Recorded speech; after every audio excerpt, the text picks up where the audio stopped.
nessa noite, filho meu,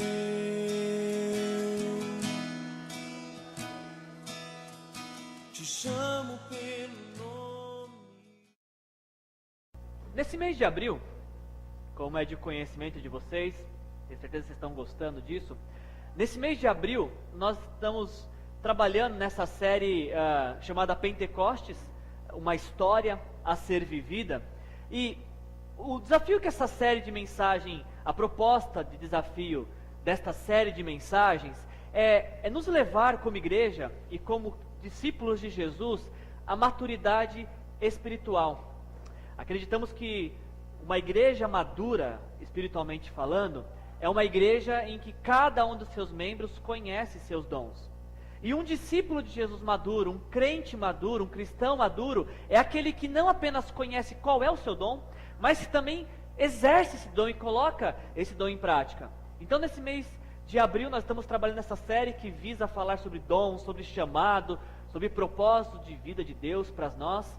E eu espero que nessa caminhada você já esteja conseguindo se localizar, descobrindo qual é o seu dom e já pensando onde eu posso me envolver na igreja.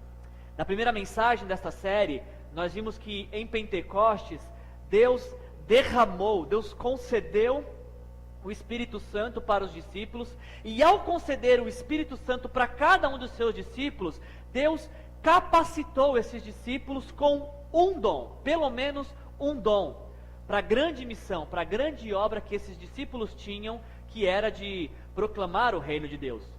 E conosco não é diferente.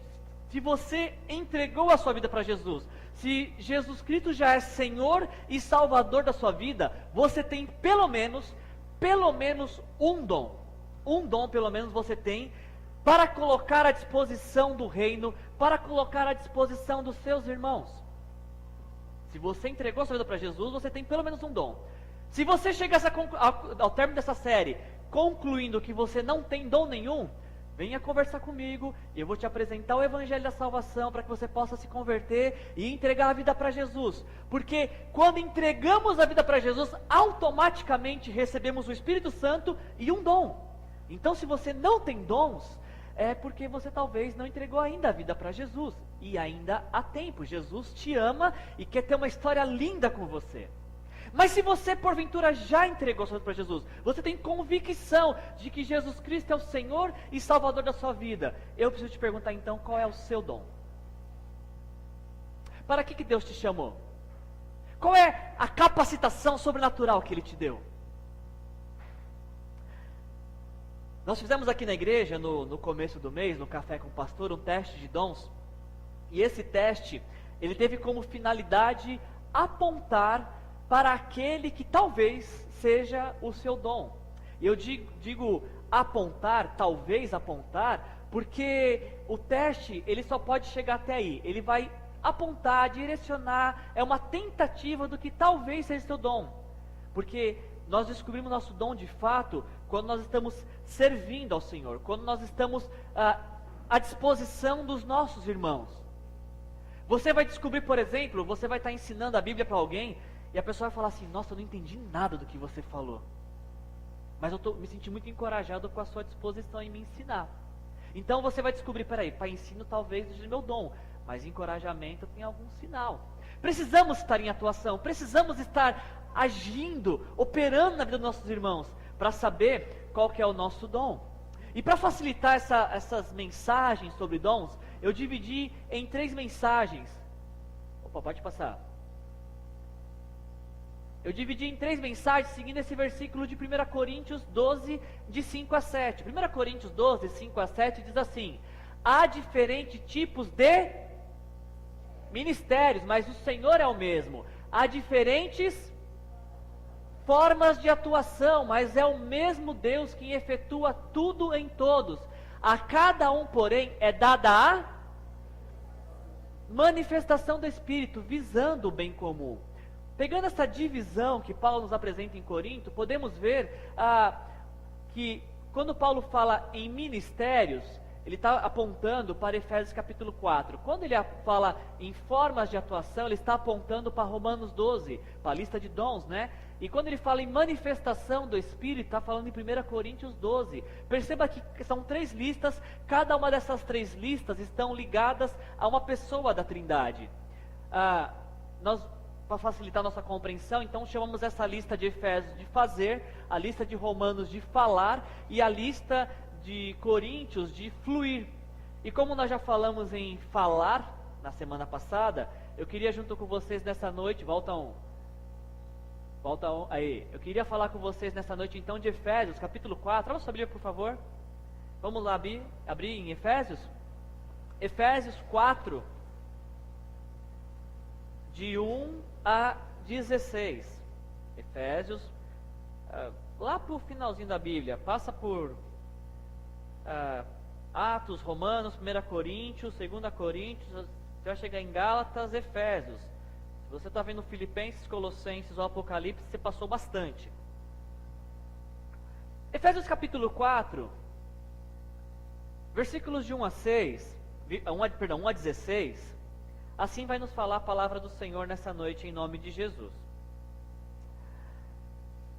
Como prisioneiro no Senhor, rogo-lhes que vivam de maneira digna da vocação que receberam. Repita comigo, por favor. Vivam de maneira digna da vocação que receberam. Versículo 2: sejam completamente humildes e dóceis, e sejam pacientes, suportando uns aos outros com amor. Façam todo o esforço, e não um pequeno esforço, um esforço qualquer. Faça todo esforço para conservar a unidade do Espírito pelo vínculo da paz. Há um só corpo e um só Espírito, assim como a esperança para a qual vocês foram chamados é uma só.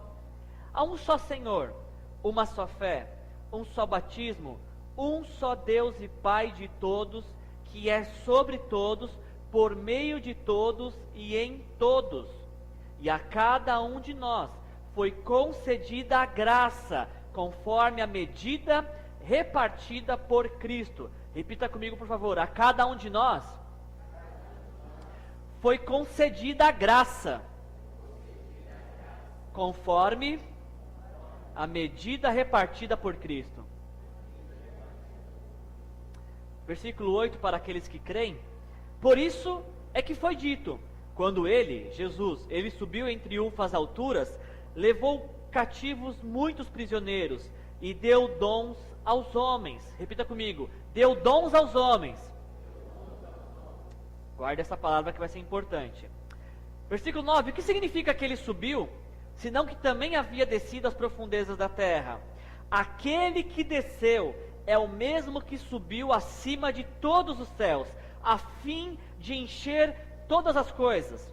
E o versículo base da nossa pregação dessa noite, versículo 11: ele, Jesus, designou alguns para apóstolos, outros para profetas, outros para evangelistas e outros para pastores e mestres, com o fim de preparar os santos para a obra do ministério, para que o corpo de Cristo seja edificado, até que todos alcancemos a unidade da fé e do conhecimento do Filho de Deus, e cheguemos à maturidade, atingindo a medida da plenitude de Cristo.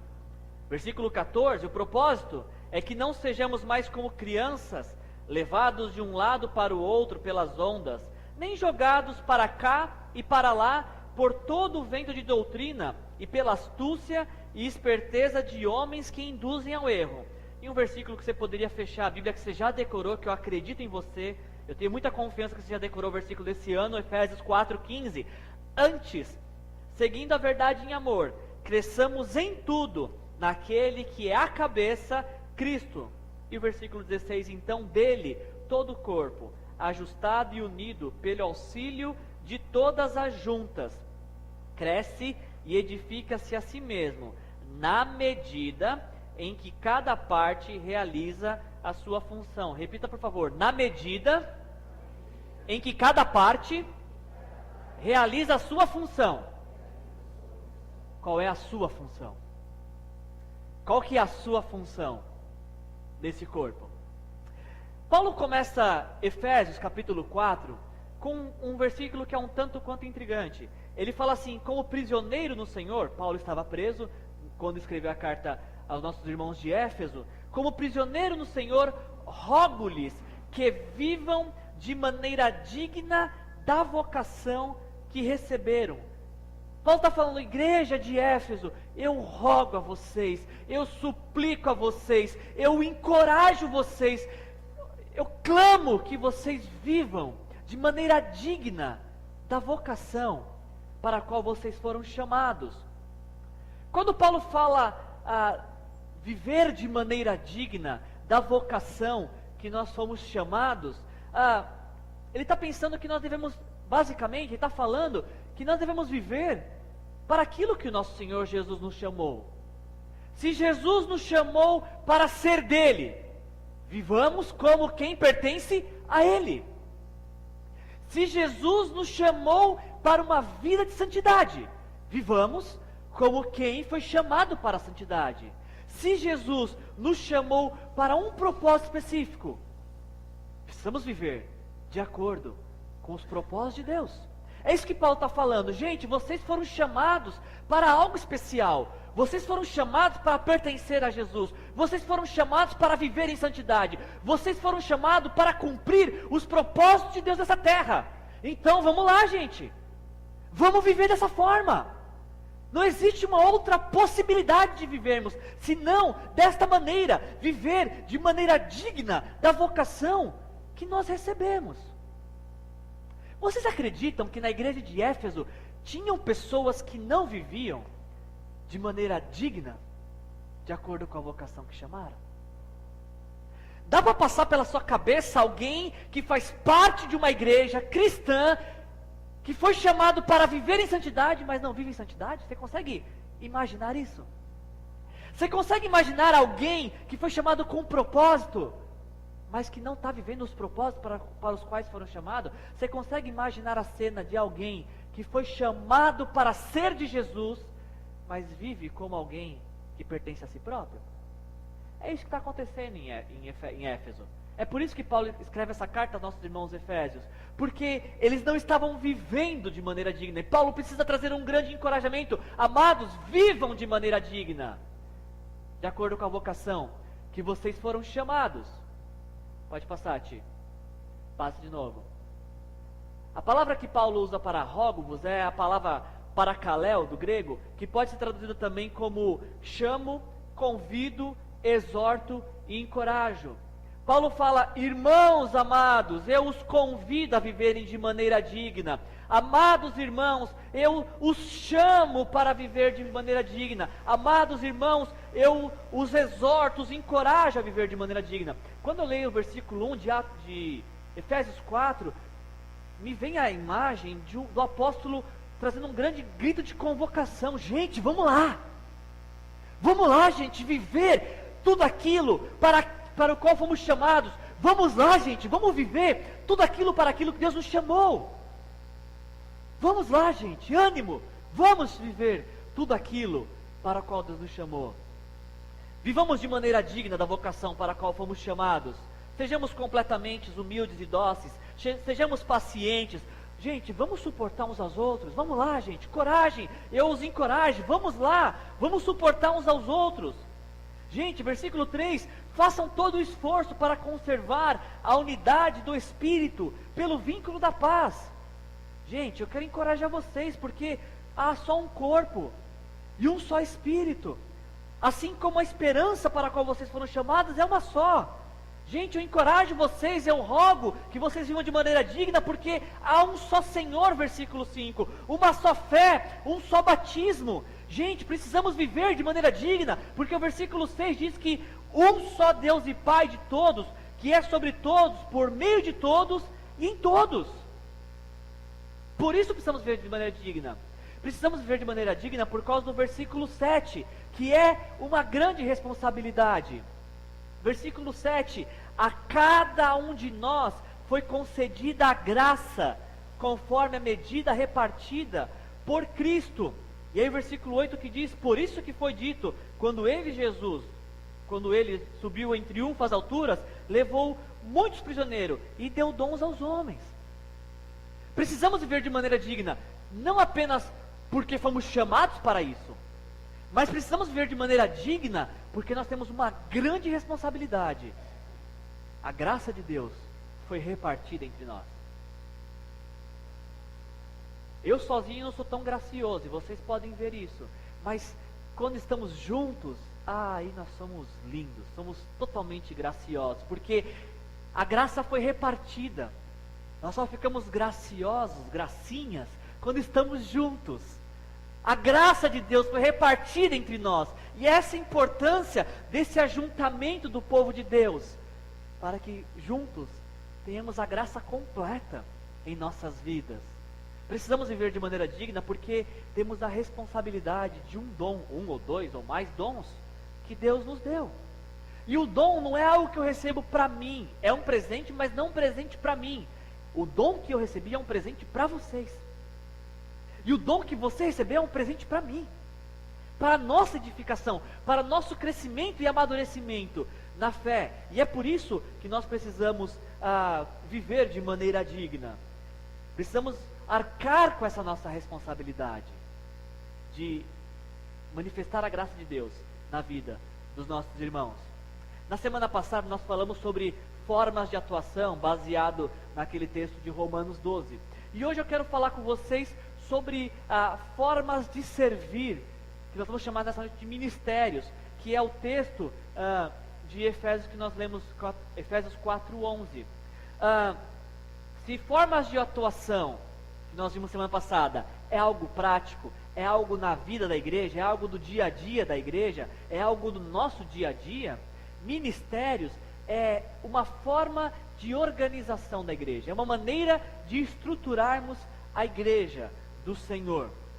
E um tanto quanto com receio, se na semana passada eu disse que eu pisei em um terreno muito delicado porque eu falei de profetas, essa noite não vai ser diferente, continuo pisando num terreno delicado porque eu vou falar de apóstolos nessa noite.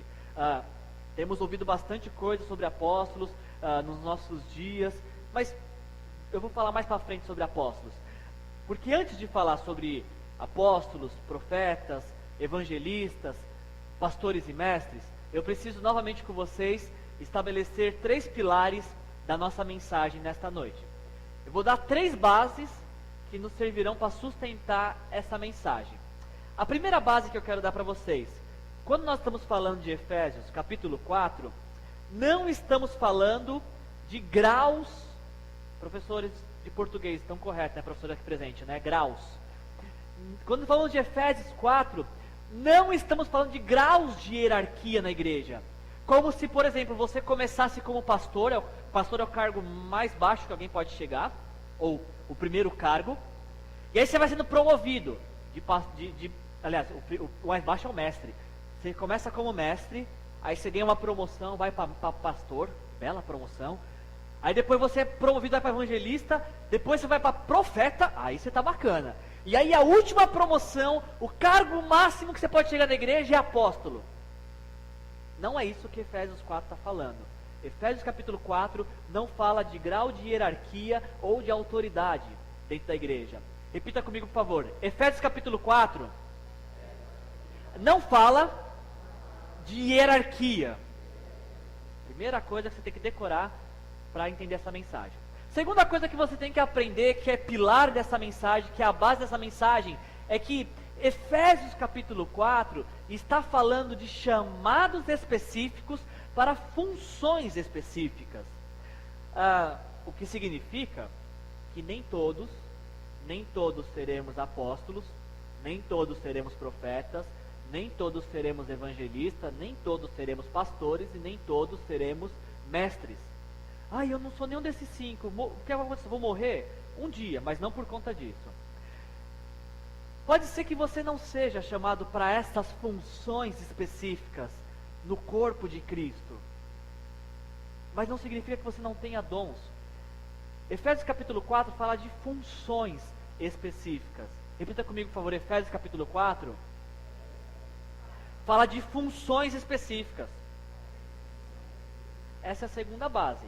Efésios capítulo 4 não fala de hierarquia. Efésios capítulo 4 fala de funções específicas, de pessoas específicas para a organização e estruturação da igreja. E a última base para a nossa mensagem dessa noite, que é a mais importante de tudo aquilo que a gente pode falar nessa noite. Efésios capítulo 4 não fala de títulos ou cargo dentro da igreja. Quando nós estamos falando de Efésios 4, nós não estamos falando que quando aparecer um apóstolo, então nós vamos ter que chamar a pessoa de apóstolo. Ou quando aparecer alguém entre nós com dom de profeta, vamos ter que chamar de profeta. Efésios 4 não está falando de títulos, nem de cargos. Repita comigo, Efésios capítulo 4 não está falando de títulos. Por isso, se você parar de me chamar de pastor, eu não vou ficar magoado com você, eu não vou ficar triste.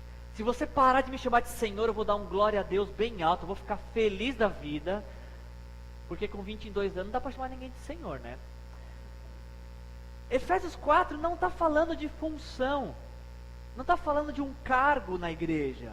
E é por isso, eu sei que eu vou chocar alguns agora aqui, contenho as lágrimas com choque. É por isso que na aliança, agora estou falando de aliança, da nossa denominação, é por isso que na aliança nós não reconhecemos mulheres como pastoras. Porque pastor, o título pastor, a função pastoral é um cargo dentro da igreja. É uma estrutura dentro da igreja. Mas, pasmem, é possível que existam mulheres que têm o dom de pastora no nosso meio. E que podem exercer a função pastoral sem receber o título e a posição. Vocês entenderam o que eu falei? Ficou claro para vocês? Se uma mulher receber o dom de pastor, se Deus der o chamado de pastor, não precisamos começar a chamar essa mulher de pastora, porque ela vai fazer a função pastoral sem ter o cargo, o reconhecimento pastoral. E o contrário é verdadeiro. Pode ser que um de vocês, homens, Deus tenha dado, esteja dando, tenha dado, ou vai dar o dom e o chamado pastoral. O que necessariamente não significa que você precisa ter a credencial de uma denominação e ganhar um nome antes do nome. Meu nome era Wilson, agora é Pastor Wilson. Eu ganhei um nome antes do nome. Necessariamente, não é porque você recebeu o dom de pastor que você tem que ter o ofício pastoral, a posição pastoral. Porque exercemos o dom sem receber o título, sem receber glamour e confetes sobre a função para a qual Deus nos chamou. Você decorou isso tudo, você vai compreender a mensagem toda que nós estamos falando nessa noite. Eu quero ver com vocês especificamente os ministérios apontados em Efésios 4, e eu vou dar um pouco mais de ênfase sobre o apostolado. Passa pra gente, por favor, Tiago. Pode passar também. Passa mais um. Quando a gente está falando de apóstolo, eu sei que eu estou falando de algo delicado no nosso país, porque hoje muitos se intitulam apóstolos, muitos chamam para si esse título de apóstolo. Outro dia eu estava ouvindo uma pregação sobre dons e chamado, e o pregador fez esse questionamento: como é que a gente faz para saber se uma pessoa é apóstolo ou não é? Que nem a gente tem ouvido tantos apóstolos, como é que a gente sabe fazer se esses que estão falando que são apóstolos, se eles são apóstolos mesmo? E alguém fez uma sugestão que eu achei ótima. Seguinte sugestão: para descobrir se esses que se chamam apóstolos são apóstolos de verdade, levem eles até o 10º andar de um prédio, joga para baixo. Se voar é apóstolo, se não voar é porque não era apóstolo. Quando a gente está falando de apóstolo, nós já falamos isso, não estamos falando de título, como se o apóstolo fosse mais importante na igreja do que quem exerce misericórdia, como a gente viu semana passada. E esse é o problema que enfrentamos no nosso país, porque muitos estão achando que ser apóstolo é o mais importante que você pode ser numa igreja. Na verdade era, porque no Brasil nós já temos a outra categoria, o nível master de apóstolo, que é o pai apóstolo. No Brasil já tem o pai apóstolo, que é o único com autoridade para consagrar apóstolos. Eu fico olhando pensando, onde vai parar isso? Daqui a pouco vai ter o semideus. Você começa como mestre, aí você vai mestre, pastor, evangelista, profeta, apóstolo, pai apóstolo, semideus. Não tem onde parar isso. Não estamos falando de títulos, gente, a gente está falando de funções dentro da igreja. Apóstolo não é um cargo maior que a gente pode chegar na igreja. Aliás, durante a história inteira, durante mais de 1000 anos, desde o último apóstolo João, ninguém revogou para si esse título de apóstolo. Se você for olhar a história do, sei lá, depois de 100 depois de Cristo, até talvez 1900, um pouquinho mais para frente, ninguém chamou para si o título de apóstolo. Essa coisa é nova, essa moda é nova. Eu acho difícil falar sobre apóstolos, por um lado, pelo que a gente tem ouvido no nosso país, mas pelo outro lado, pelo que a Bíblia fala de um apóstolo. Quando a Bíblia ela está falando de apóstolos, ela está falando de pessoas que preenchem 4 requisitos. Quantos requisitos? 4 requisitos. O primeiro requisito para você ser apóstolo, se um de vocês tiver a pretensão de ser apóstolo, ou pai apóstolo, ou qualquer coisa apóstolo, primeiro requisito que você tem que preencher: ter sido chamado para o apostolado pelo próprio Cristo. Depois, se você quiser ver na sua casa as passagens, Gálatas capítulo 1 e Lucas 6,13. Essa é a primeira credencial de alguém que quer ser apóstolo: ter sido chamado para o apostolado por Cristo. A segunda credencial de um apóstolo, de acordo com a Bíblia, é ter sido testemunha ocular da vida, da morte e da ressurreição de Jesus. Essa é a segunda credencial para quem quer ser apóstolo. A terceira credencial para quem quer ser apóstolo, de acordo com a Bíblia nos fala, é ter realizado sinais e maravilhas em nome de Jesus. Alguém morreu, se você é apóstolo, você ora, a pessoa ressuscita. Alguém não tem um braço, você ora, o braço aparece. Alguém nunca andou, você ora, a pessoa começa a andar. Tem que ter realizado sinais e maravilhas, e algo frequente, não uma única vez na vida. E se alguém tem a pretensão de ser apóstolo, diz a Bíblia que a quarta credencial é ter autoridade divina para falar da parte de Deus, de maneira que essas palavras se tornem forma de fé e prática da igreja. Essas são as 4 credenciais, simples assim. Se alguém quiser ser apóstolo, ou se alguém se diz apóstolo, mostre-me suas credenciais. Você foi chamado por Cristo para o apostolado? Você foi testemunha ocular da vida, morte e ressurreição de Jesus? Você realiza muitos sinais e maravilhas em nome de Jesus? E principalmente, você tem autoridade divina para falar e a tua palavra ter tanto peso quanto as Escrituras? Quem preenche esses 4 requisitos é apóstolo. E se você partir do pressuposto que apenas os 11 discípulos de Jesus preencheram esse pré-requisito, você vai pensar, não tem mais apóstolo. Porque ter sido chamado por Jesus, os 12 foram, inclusive Judas. Ter sido testemunha da vida, morte e ressurreição, Judas pula fora, porque ele se enforcou antes, então já perdeu a credencial de apóstolo. Ter realizado sinais e maravilhas em nome de Jesus e ter autoridade divina, bom, aí então nós só temos 11 que preenchem esses 4 requisitos. Esse é o que eu vou chamar de primeira classe de apóstolos. A primeira classe de apóstolos é formada pelos 11 que Jesus chamou no seu ministério de 3 anos, e mais Matias. Se você abrir em Atos capítulo 1, versículos 21 a 25, vamos abrir lá para a gente ver? Atos capítulo 1, Atos 1, 21 a 25.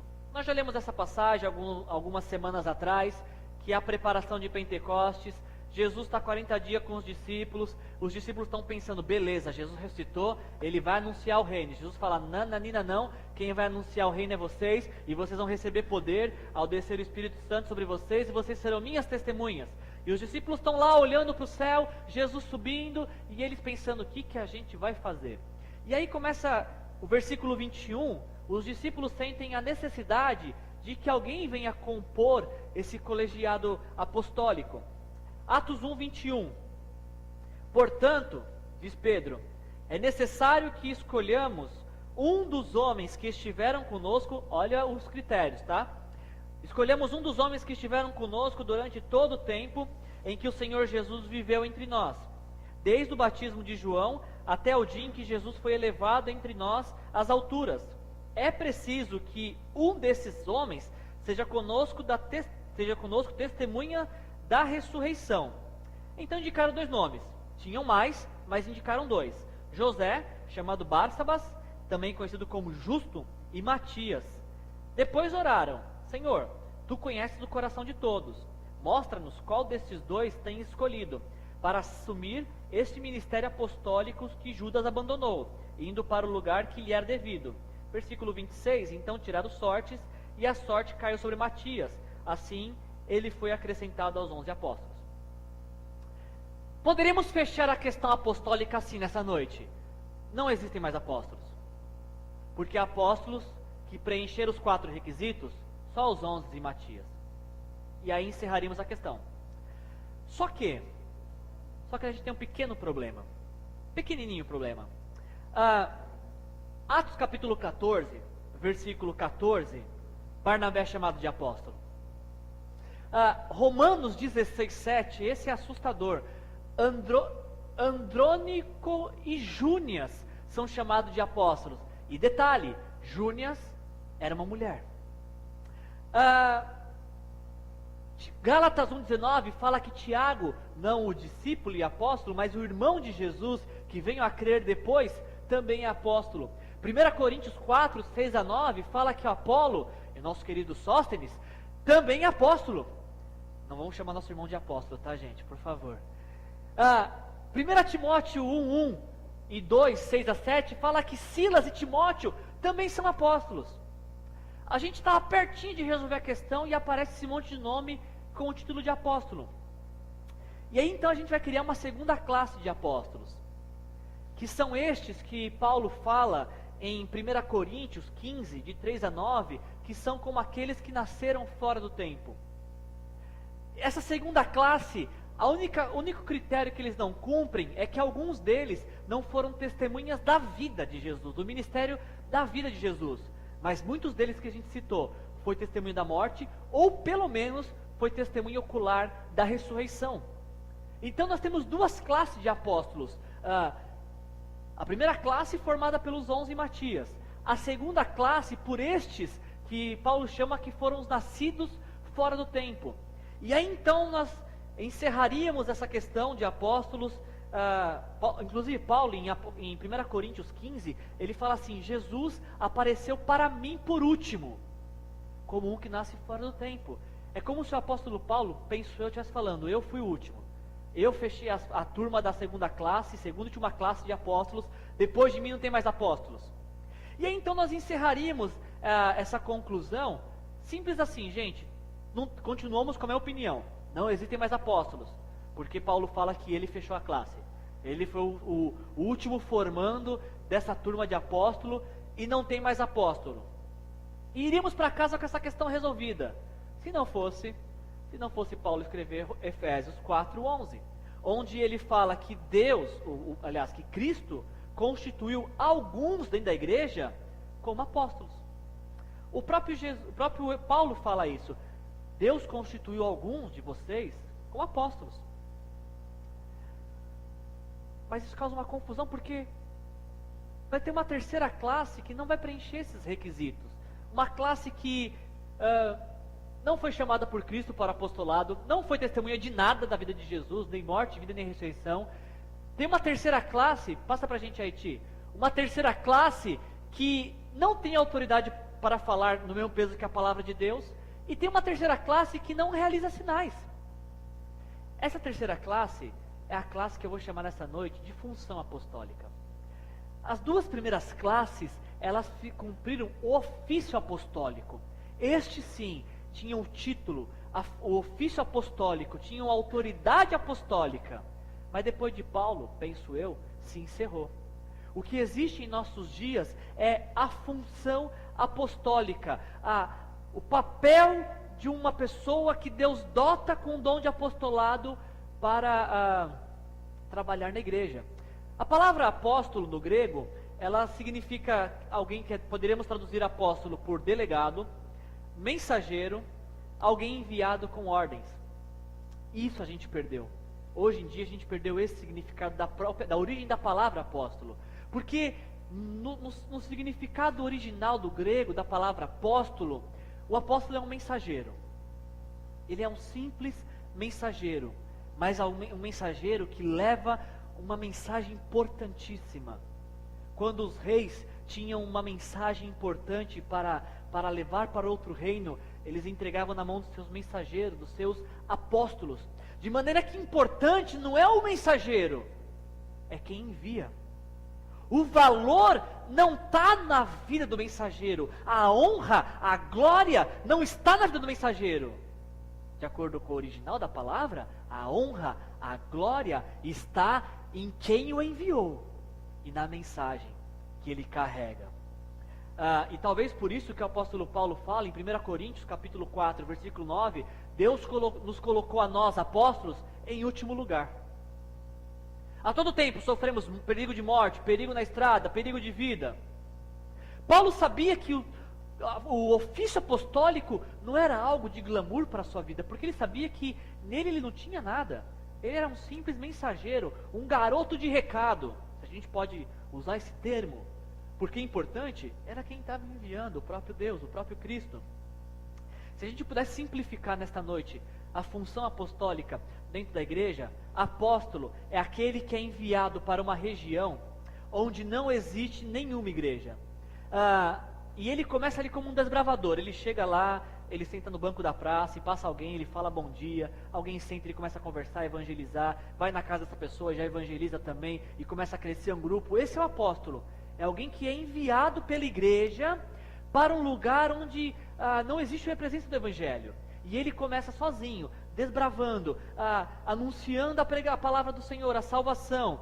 E começa na região para a qual ele foi enviado a plantação de uma nova igreja. Esta é a função apostólica, não é o título, é a função que essa pessoa desempenha. Quando a igreja então está estabelecida, o apóstolo, ele levanta pastores, presbíteros, diáconos, e ele vai para um outro lugar. O apóstolo nunca fica fixo num lugar, porque a função dele é plantador de igreja, é ir anunciar a palavra aonde a palavra não é conhecida. Podemos usar para essa função o termo missionário, mas missionário também acabou virando um título hoje, de maneira que eu prefiro ficar com função. A função apostólica é levar o evangelho para regiões onde o evangelho não existe presença do evangelho e levantar ali a igreja do Senhor. Nós vivemos muito isso, nós aliancistas, porque a nossa igreja, a denominação Aliança no Brasil foi fundada assim. Americanos abriram mão de suas vidas, dos seus sonhos e vieram para o Brasil para abençoar vidas que eles nem conheciam. Plantaram, vieram para regiões do nosso país anunciar a palavra, só que nunca foram chamados de apóstolos, porque o nome, gente, o nome é o que menos importa. Queria falar com vocês agora, de uma maneira bem rápida, da função profética. Já falamos semana passada, então eu vou... Passa pra gente mais um? Eu vou falar de maneira bem rápida. O profeta, como nós vimos na semana passada, é alguém que faz a vontade de Deus ser conhecida. O profeta não é aquele que se veste mal, barbudo, que fala, eis que vos digo, e assim diz o Senhor, grande porta está se abrindo para você, e esta criança no seu ventre, se não for menina, é menino. Esse não é o profeta. O profeta é alguém que tem como preocupação a santidade do povo. Se ele vê que o povo está caminhando em santidade, quando o povo dá uma desviadinha, que seja por 1 centímetro, o profeta, isso consome o profeta. O profeta é alguém encorajador, é alguém que exorta. E necessariamente quando a gente fala de exortação, nós estamos falando de bronca, nós estamos falando de uma dura, estamos falando de um encorajamento. Gente, vamos lá! Rogo-vos pelas misericórdias de Deus, que apresentem seus corpos como sacrifícios vivos. Rogo-vos que vocês andem de maneira digna da vocação que vocês foram chamados. Vamos lá, gente! O profeta, ele está mais preocupado em encorajar o povo a viver os sonhos de Deus do que fazer adivinhações futuras. O ministério do profeta, ele sempre visa engrandecer a Deus e não a sua própria vida. Os profetas do Antigo Testamento diziam, assim diz o Senhor, e os profetas dos nossos dias devem dizer, em nome do Senhor Jesus, que a sua vida seja abençoada. Falando dos evangelistas agora, esse é um ministério um tanto quanto interessante, porque evangelismo todos temos que fazer. Todos. Cada crente é um sacerdote. Se você não se via até hoje como sacerdote, saiba que você é sacerdote consagrado por Deus e para Deus. E se você duvidar de mim, abra sua Bíblia em 1 Pedro 2,9, que diz assim: somos raça eleita, sacerdócio real, nação santa, povo de propriedade exclusiva do Senhor, para anunciar as grandezas daquele que nos chamou das trevas para amar a sua maravilhosa luz. Quantos de vocês foram chamados das trevas? Diga amém. Duvido, com essa voz aí eu duvido. Vocês estão meio atribulados ainda, vocês estão meio em trevas. Vamos tentar de novo? Quantos de vocês foram chamados das trevas? Digam amém. Amém. Agora eu acredito. Se foi chamado das trevas, então agora se anuncia essa luz. É incumbência de cada cristão anunciar. Eu estava em trevas, conheci Jesus e agora estou andando na sua luz. Jesus também te ama e quer fazer o mesmo pela sua vida. Falamos na vigília sexta-feira que não precisa se fazer um plano elaborado de regras e versículos teologicamente linkados que vão comprovar a salvação. Nada disso. Quando a gente está falando de evangelismo, a gente está falando em fazer as pessoas saberem que Deus as ama. Se você falar Deus te ama para alguém amanhã, você está evangelizando essa pessoa já. Todos os cristãos têm que fazer evangelismo. Todos. É incumbência nossa. A não ser que você continue em trevas. A não ser que você não entregou para Jesus. Aí você não precisa fazer evangelismo. Mas se você entregou para Jesus, se você de fato saiu das trevas e hoje vive em luz, precisamos fazer evangelismo. Precisamos anunciar esse amor desse Deus que nos resgatou. Acontece que quem tem o dom de evangelista, quem tem o ministério de evangelista, quem foi chamado para essa função de evangelista dentro do corpo, é alguém que faz com mais naturalidade. Eu, por exemplo, infelizmente, Deus não me agraciou com o dom de evangelista. E eu tenho orado, em todas as minhas orações eu peço: Deus, me dá o dom de evangelista, Deus, me ajuda, porque eu sou tão lento no pensar. Quando alguém fala alguma coisa para mim, passa 3 dias eu penso: poxa, eu podia ter falado isso para essa pessoa, perdi a oportunidade. Eu ia usar uma palavra que eu não vou usar. Eu sou muito lento. Vocês pensaram na palavra, né? Eu sou muito lento para algumas coisas. E eu fico pedindo: Deus, me dá o dom de evangelista. Deus, me ajuda a falar do teu amor com mais clareza e com mais espontaneidade. Quem não tem o dom, fica que nem eu. Fica com essa dificuldade de perceber a oportunidade. Mas quem tem o dom de evangelista é uma pessoa que consegue transformar qualquer conversa em plano de salvação. Alguém chega para o evangelista e fala: nossa, como a coisa está ruim no Brasil, né? Um monte de político roubando. O evangelista fala: é verdade, né? Mas melhor do que isso é saber que Jesus nos ama e ama você também. O evangelista, a pessoa pode chegar para ele e falar assim: nossa, você viu que tal coisa saiu de moda? O evangelista vai falar assim: é verdade, né? Mas o que não sai de moda nunca é o amor de Deus, como Deus nos ama. O evangelista sempre consegue mudar a conversa e apresentar o plano da salvação. E talvez seja por isso que o evangelista, ele prefere muito mais estar com seus amigos que não conhecem Jesus e fazer amizade com essas pessoas, não ser conivente com os seus pecados, mas conviver com essas pessoas e amá-las e ora por essas pessoas. Esse é o evangelista. Esse é alguém que não perde uma oportunidade de falar de Jesus. O próximo que eu queria falar com vocês, a Bíblia fala em Efésios 4, pastores e mestres, como se estivesse falando de 2 categorias. Eu, Wilson, não acredito que a Bíblia e Paulo em Efésios 4 está nos falando de 2 categorias, porque eu não consigo imaginar a cena de um pastor que não seja mestre.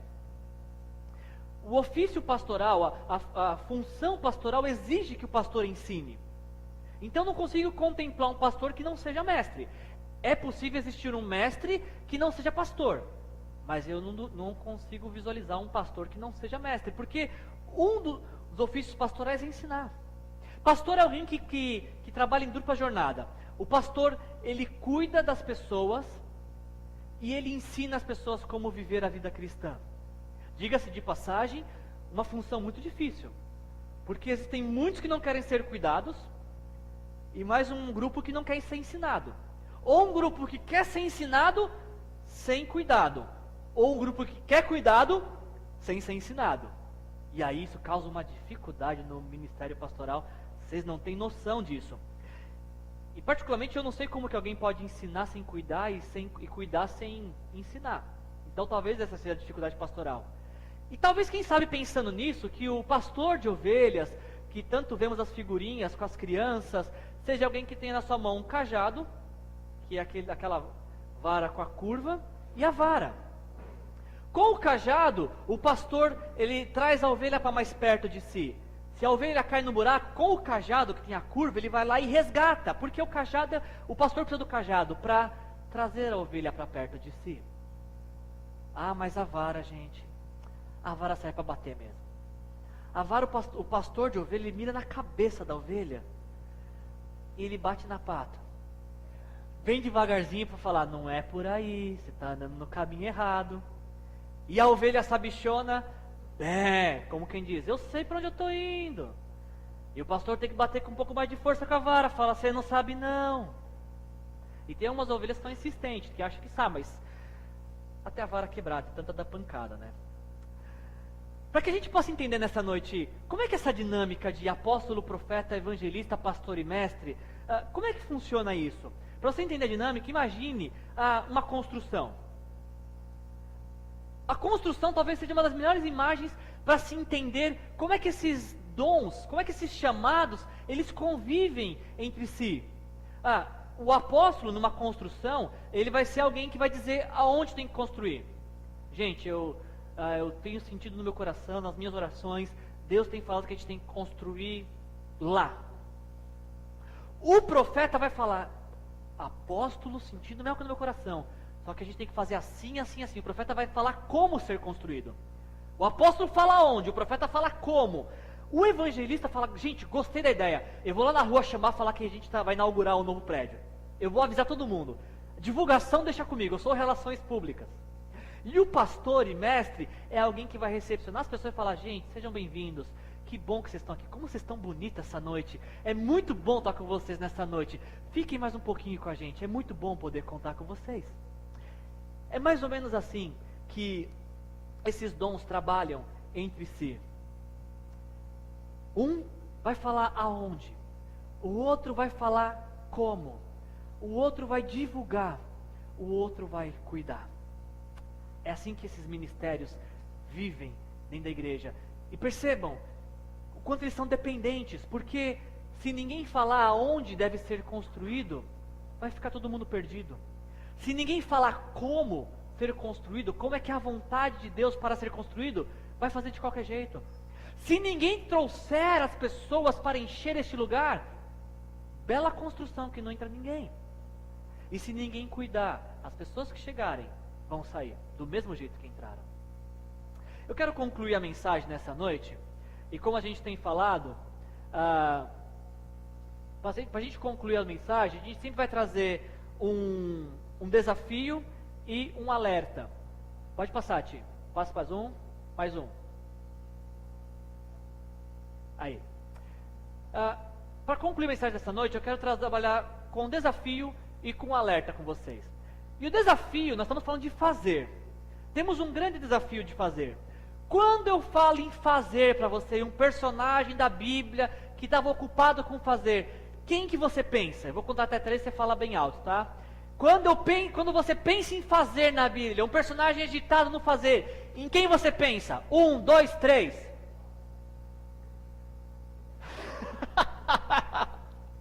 Você que não pensou em nada, você está onde?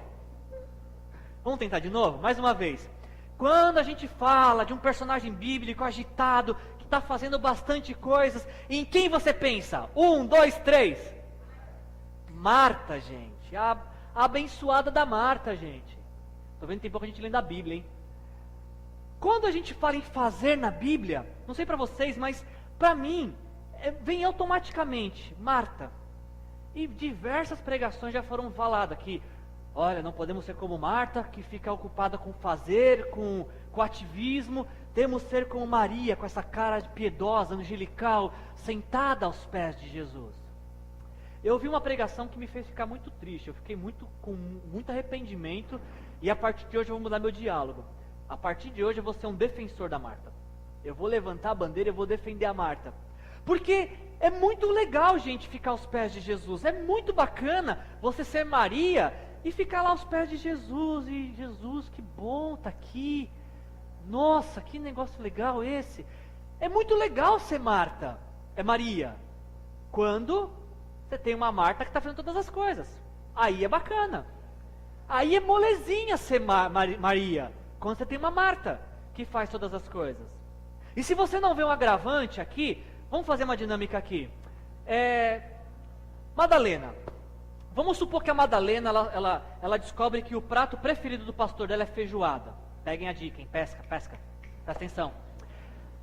A Madalena vai descobrir que o prato predileto do pastor dela é feijoada, Madalena. Aí a Madalena vai ser tocada pelo Espírito Santo, ela fala, vou abençoar meu pastor, eu vou fazer uma feijoada para o meu pastor comer. E ela liga para o pastor daí e fala assim, pastor, olha, queria te convidar para comer uma feijoada na minha casa, você vem? E o pastor vai falar, claro que eu vou, com certeza. Só que aí a Madalena está preparando lá a feijoada, tudo mais, está fazendo. E aí eu penso, nossa, a feijoada da Madalena é boa demais, né? Acho que eu vou chamar minha diretoria para ir comigo, porque, ô feijoada boa aquela. E os irmãos da diretoria digam amém, por favor. E aí eu penso assim, mas é muito egoísmo meu chamar só a diretoria. Acho que eu vou chamar a equipe de louvor também, né? Porque os irmãos estão tão atarefados com louvor, sempre estão todos lá preparando louvor. Vou chamar eles também. E esse é o problema, Madalena. Esse é o problema. Imagina chegar toda essa turma lá. Ô Madalena, viemos comer a feijoada que você me convidou. Vocês acham que a Madalena fala assim, gente, fique à vontade, eu vou lá fazer enquanto vocês ficam se divertindo, aí fiquem conversando, fica tranquilo, tá tudo certo. Você faria isso? Se você chamasse alguém para almoçar que chegasse com mais 15? Foi o que Jesus fez. Jesus foi chamado para comer na casa, para comer um lanchinho na casa de Marta e Maria, e chega com os discípulos, com mais 12.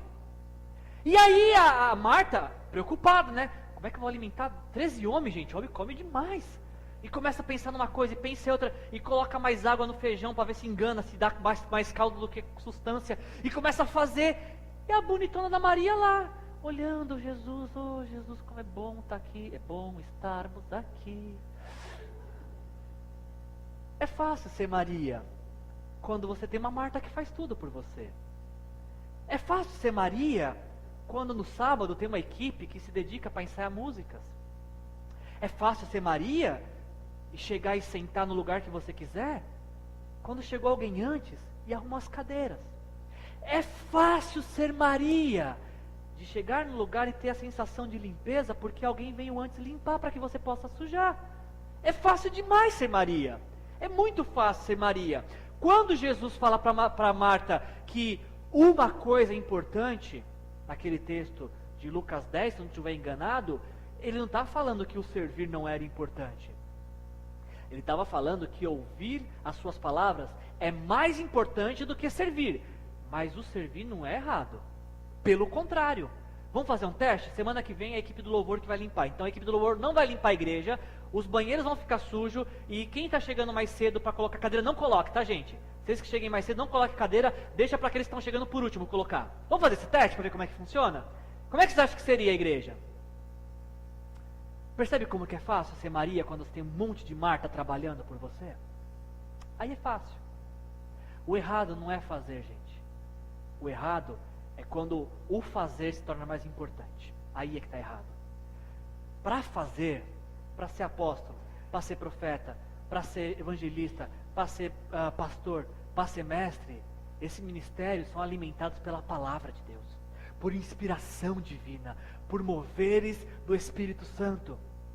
De maneira que o fazer e as palavras de Jesus, elas caminham juntas.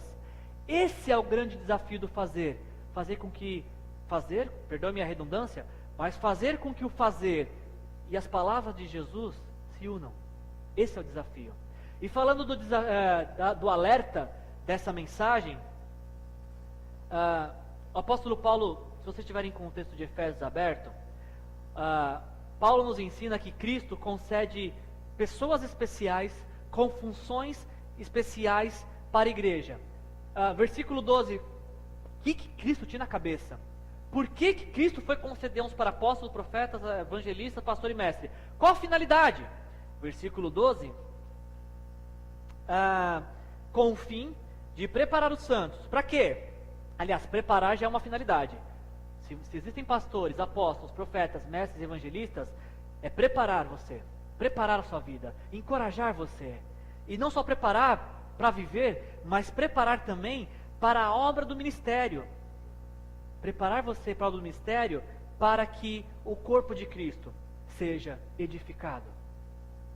E se você perguntar para um pastor, para um profeta, para um mestre, para um evangelista, para um apóstolo, até quando que você tem que exercer esse ministério? Qual que é o prazo vitalício? Nos diz o texto de Efésios 4, versículo 13, até quando que a gente vai ter esses ministérios? Até que todos alcancemos a unidade da fé. Até quando? Até chegarmos ao conhecimento do Filho de Deus. Até quando precisamos de pastores, profetas, apóstolos, mestres, evangelistas? Até chegarmos à maturidade, atingindo a medida da plenitude de Cristo. E o grande alerta dessa mensagem, para a gente concluir, o grande alerta que precisamos ter, versículo 16, e esse eu quero que você decore. Por que eu preciso exercer meu dom? Por que eu tenho que descobrir qual é meu dom? Qual é a minha responsabilidade com o meu dom? Versículo 16, dele todo o corpo, ajustado e unido pelo auxílio de todas as juntas, cresce e edifica-se a si mesmo em amor, na medida, destaque isso na sua Bíblia, na medida em que cada parte realiza a sua função.